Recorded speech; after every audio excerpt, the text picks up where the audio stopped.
pour Mihawk, vous savez ce qu'on m'a dit?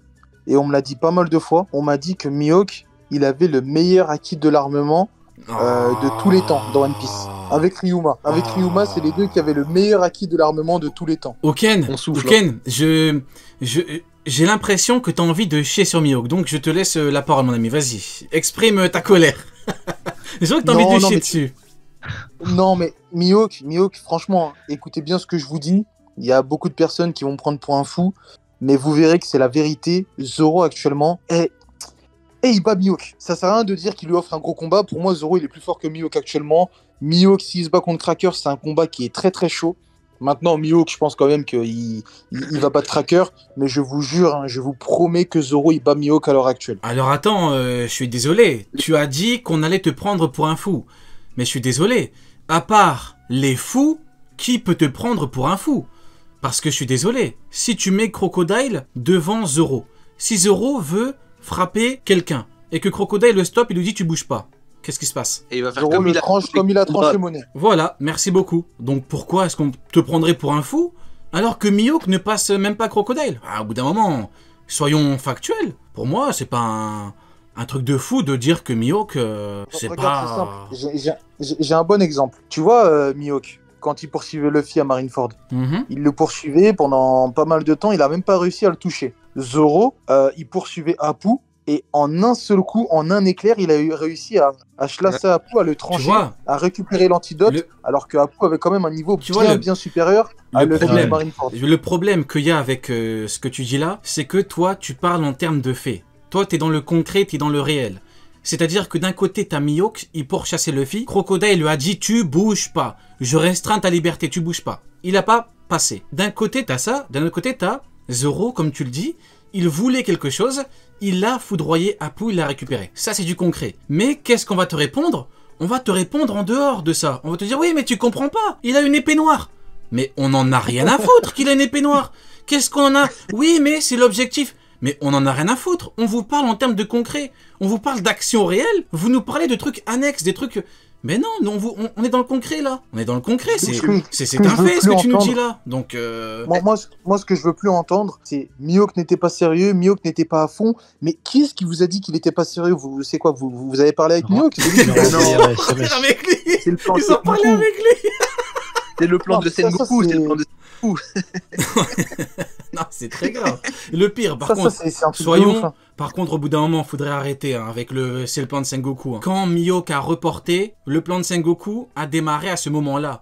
C'est-à-dire qu'avant, il n'y avait pas de plan. Avant, il n'y avait pas. Ça se tuait dans les deux camps. Ça se tuait partout. Il n'y avait pas de plan avant. Le plan, il a démarré quand Sengoku il a dit « On démarre ?» Et là, il taille Mihawk. Faut arrêter de chercher des excuses. Bon, de toute façon, il y a Crocodile. Il n'y a pas d'excuses pour Crocodile.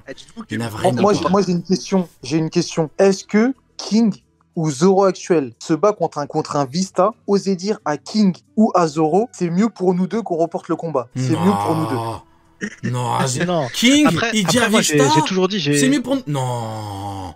Moi, j'ai toujours dit que j'ai un souci avec. Moi, je l'ai même dit. Hein, je pense sincèrement que non. Par exemple, moi, surtout le cas de futur, c'est Mihawk niveau empereur. Ça, c'est non, tu vois, clairement. Mais le seul souci que je vais rencontrer moi avec Mihawk, et c'est ma crainte absolue. Et ça, je le dis vraiment. Hein, ça va dépendre de ce qui va se passer, parce que pour moi, déjà, Zoro ne peut plus affronter Mihawk. Pour une seule et bonne raison, c'est que Mihawk a entraîné Zoro, tu vois. Et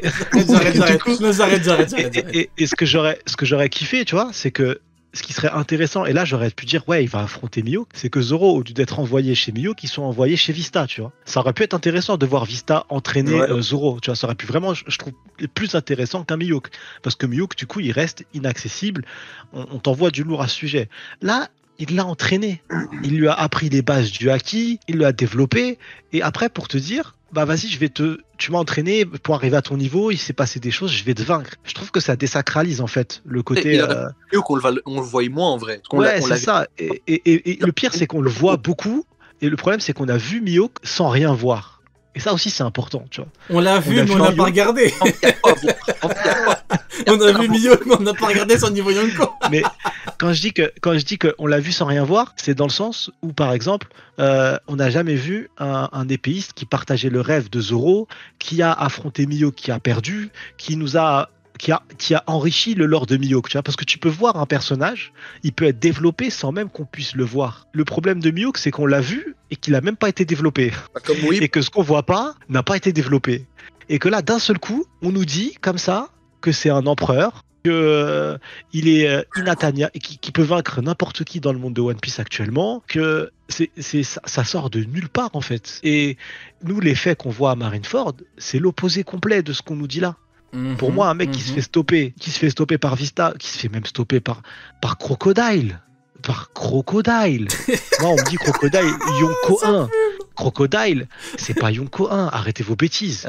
Non, c'est intermédiaire. C'est pas possible. J'ai un autre exemple après.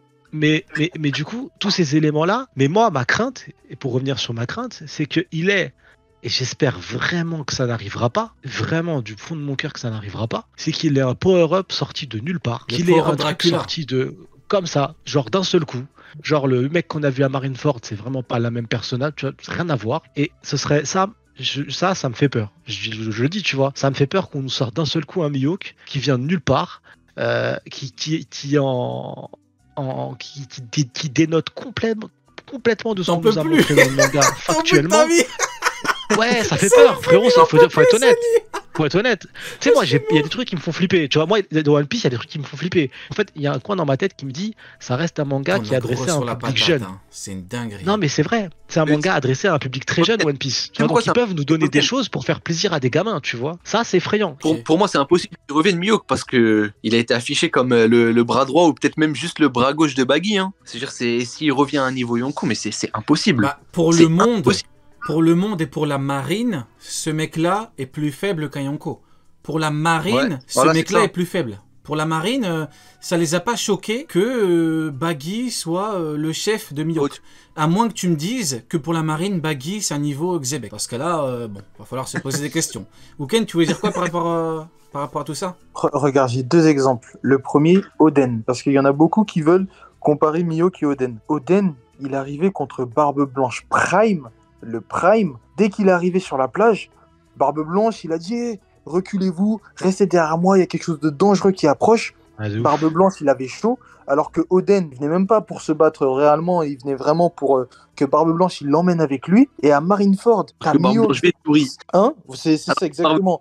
T'as Mihawk qui sort son épée, il envoie l'une de ses meilleures attaques pour tester Barbe Blanche. Barbe Blanche ne bouge même pas. Il a rigolé. Hein. Il envoie foutu de sa gueule. Le petit Joe qui l'a contré. C'est Joe qui l'a contré. C'est comme si c'est Sanji qui contrait l'attaque. Et Ouken, deuxième exemple, un premier exemple, bien évidemment, tout est dans les faits. Hein. T'avais le Barbe Blanche Prime. Hein. Le mec, il a combattu Roger. T'as Oden qui est venu en courant, le Oden qui n'était même pas le Oden Prime. Il a dit les gars, reculez. Il y a un truc de ouf qui arrive. Mais il attaque. Il a surpassé Kaido avec une armée. C'est incroyable. Et deuxième exemple, mon cher Ouken. Le deuxième, c'est un peu ce que j'avais dit tout à l'heure quand Vista il disait oui, c'est préférable pour nous deux. Est-ce que vous voyez là, il y a une différence quand même entre Katakuri. Non, mais tout le monde en a gros sur la patate. Dites-vous que Mihawk, il a ramené le courrier à Shanks. Quand il y avait la prime de Luffy à 30 millions, il lui a ramené le courrier. Abusé. Non mais c'est pas, non mais c'est pas un jeu où on doit l'allumer à chaque fois. Non mais c'est pas. Bon, bah écoutez, pendant qu'on y est, je vais en profiter. Ah, par contre, il est fort. Pourquoi le mec n'arrive pas à passer Crocodile? Je rigole. Non, on va conclure dessus par rapport à Mihawk. Pour moi, l'un des seuls problèmes que j'ai par rapport à Mihawk, c'est ceux qui te disent, je sais qu'il y en a beaucoup, hein, je sais très bien, ceux qui me disent que Mihawk a le niveau Yonko, mais qu'il est inférieur à Shanks. Alors les gars, je suis désolé, il n'y a que deux options. Soit il est au-dessus de Shanks pour qu'il ait un niveau Yonko, il est au-dessus de lui via son titre, soit il n'a pas le niveau Yonko. Parce que le seul argument pour mettre Mihawk au niveau Yonko, c'est son titre. Si son titre le met au-dessus de Shanks, il est niveau Yonko. Sinon, il n'y a rien qui le met au niveau Yonko. Donc, on peut pas dire qu'il est niveau Yonko, mais qu'il est en dessous de Shanks. Ça marche pas comme ça. Soit il est au-dessus, soit il n'a pas le niveau. Parce que sinon, quels sont les arguments pour dire qu'il est niveau Yonko, hormis son titre, qu'il ne le mettrait pas au-dessus de Shanks? Il y a qui en épéiste qui est inférieur à lui via son titre? Il n'y en a pas beaucoup. Mais pour moi, il y a qu'une seule phrase. Tu vois, cette phrase-là, ce qui est bien, c'est qu'elle n'est pas sujettie à erreur de traduction. Parce que souvent, maintenant, on nous dit « Ah, mais ça, c'est la traduction. » Mais pour moi, c'est là, cette phrase, on est tous d'accord sur la traduction et c'est ça qui est important. C'est la phrase où il dit « Tu verras jamais Kaido, tu verras jamais Big Mom, tu verras jamais Shanks dire « Je veux voir l'écart de niveau qu'il y a entre moi et cet homme là-bas, tu vois ?» C'est qu'en fait, tu sais qu'il y a un écart de niveau. Tu sais que t'es pas dans la même division, que tu joues pas le même sport, tu vois. Tu le sais dès le début. Sinon, à quoi ça te sert de te dire, je veux voir l'écart de niveau qui est entre toi et moi? Et comment tu vois l'écart de niveau avec une attaque qui n'est pas une attaque puissante? Genre, c'est comme si tu vas affronter un boxeur et tu lui dis, bah vas-y, on va voir le niveau qui est entre toi et moi, l'écart de niveau, et que le crochet du droit que tu lui mets, c'est un crochet du droit éclataxe en poignet, tu vois. Ce sont des exemples de fous, carrément. Mais c'est vrai. Si un boxeur en face de toi, il veut dire, je vais tester l'écart de niveau entre toi et moi, le crochet du droit, quand il fait pivoter sa hanche pour te le mettre, il te fait pivoter, tu dors, tu vois. Et là, c'est pareil. Il a essayé de voir l'écart de niveau, il a pas juste soufflé, même s'il a pas nommé l'attaque, c'est pas un souci. Il a dit, je veux voir l'écart de niveau, donc il a voulu évaluer, et bah même l'écart de niveau, il n'était pas évaluable, tu vois. Mais en plus, c'est pour mieux qu'il reste pas beaucoup de combats. Hein. En vrai de vrai, il ne peut combattre que Zoro ou Shiryu. Hein. Il n'y a pas 1000 options pour lui. S'il est devant Shiryu... Il ne combattra pas Zoro, vraiment. S'il est devant Shiryu, bah, il y a 9 chances sur 10 pour qu'il perde. Mais il scénaristiquement parlant, déjà. Hein. Bien sûr, pour le scénario, il doit perdre.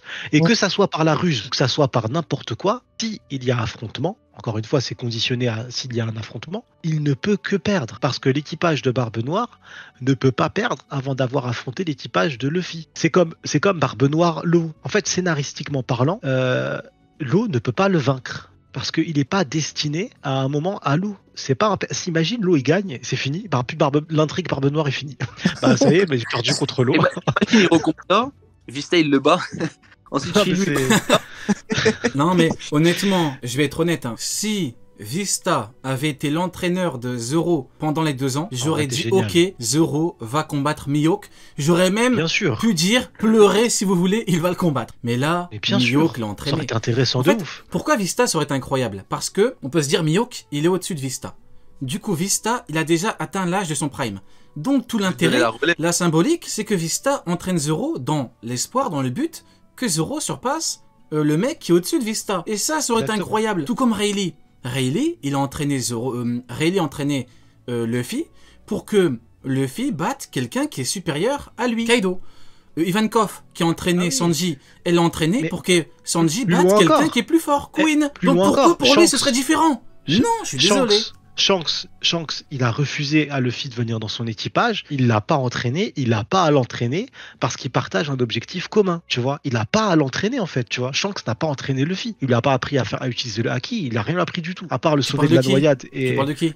Shanks avec Luffy. Shanks n'a pas entraîné Luffy. Tu vois, dans le même raisonnement. Shanks, il veut le One Piece, on l'a appris dans le chapitre récemment. Il partage un intérêt commun avec Luffy. Luffy aussi veut le One Piece. Si on avait eu dans l'enfance Shanks entraîner Luffy, ça aurait été bizarre. Tu vois, ça aurait été un non-sens. Et ben là, c'est pareil. Mihawk a entraîné. Au final, le seul affrontement que Zoro a eu, si on peut appeler ça un affrontement, mais un entraînement, la seule relation qu'il a eu avec un mec qui partage son rêve, bah, c'est le mec qui veut atteindre, qui veut réussir à vaincre, tu vois. Personne d'autre. D'ailleurs, les gars, impossible. D'ailleurs, les gars, pendant l'entraînement, Garp, le fameux niveau Roger. Le fameux niveau Zebek. Ouais. Il faut en parler des niveaux frauduleux des entraînements frauduleux qu'il a donné à Luffy. Hein. Et il l'a accroché à des ballons. C'est pas Jin Danamia. Après, c'est comme ça qu'il s'entraînait pour atteindre le niveau de Roger, hein, donc faut pas se... faut pas sous-estimer. Faut pas sous-estimer, hein. Non, c'est tout. Bon, on va pas reparler de Garp et Don Shinjao parce que Garp et Don Shinjao, c'est un sujet qui est vraiment, vraiment houleux. Pourquoi? Parce que pour une très grande majorité, Garp doit obligatoirement être bien supérieur à Don Shinjao. Donc pour eux, l'entraînement, ça veut rien dire. On va pas repartir dessus, vous connaissez mon avis là-dessus. C'est un fait, il a dit je me suis entraîné. Voilà, il s'est entraîné pour battre la technique finale de Don Shinjao, tout comme Luffy a battu la technique finale de Doflamingo et de Kaido. Mais bon, c'est pas grave. Garp, voilà, c'est le grand-père de Luffy, c'est la famille. Donc voilà, je me suis penché sur le truc, je me dis je comprends que pour beaucoup, c'est un sujet sensible. Par contre, pour Mihawk, les gars, vous déconnez.